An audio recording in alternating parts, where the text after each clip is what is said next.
ரொம்ப நாளா நீங்க ஸ்மோக்கிங்க குறைக்கணுமோ இல்லைன்னா கம்ப்ளீட்டா ஸ்டாப் பண்ணணும்னு சொல்லி ட்ரை பண்ணிட்டு பட் திரும்ப திரும்ப அதே பேட்டர்னுக்குள்ள போயிட்டு இருக்கீங்க அப்படின்னா அப்போ இந்த 4 Ds ட்ரை பண்ணி பாருங்க. ஃபர்ஸ்ட் டி என்னன்னு பாத்தீங்கன்னா டிலே. எல்லாருக்கும் அந்த ஸ்மோக் பண்ணும் அப்படின்றது கான்ஸ்டன்டா தோணிக்கிட்டே இருக்காது. யூஸ்வலா அது வந்து ஒரு பல்ஸ் மாதிரி வந்துட்டு வந்துட்டு போகும்.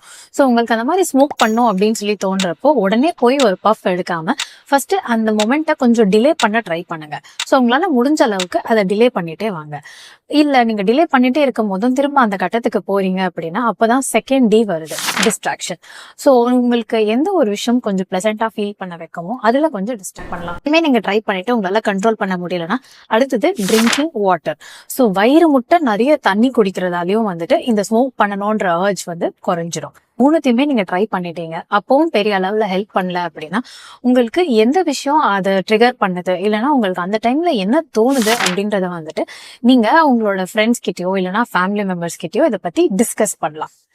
நினைவுல வச்சுக்கோங்க, ஸ்மோக்கிங்கை ஸ்டாப் பண்றது அவ்வளோ கஷ்டமான விஷயம் இல்லை. பிகாஸ் ரிசர்ச் பிரகாரம் கிட்டத்தட்ட 70% ஆட்கள் அவங்களாவே ஸ்மோக்கிங்கை ஸ்டாப் பண்ணியிருக்காங்க.